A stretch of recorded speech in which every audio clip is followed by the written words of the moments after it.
Hello guys, welcome back to this channel. In today's video, I'm going to show you how you can collect rare timbers in Heartopia game.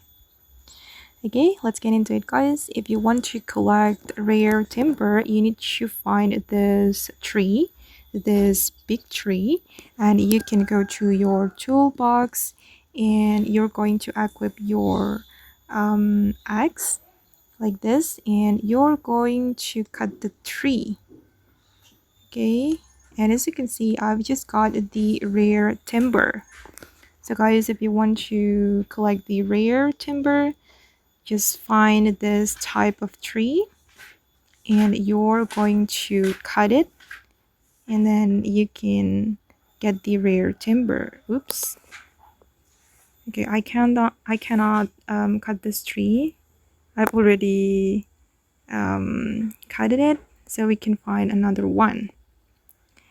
Okay guys, and that's how you can collect the rare timber in Heartopia game. I hope this video will be useful for you.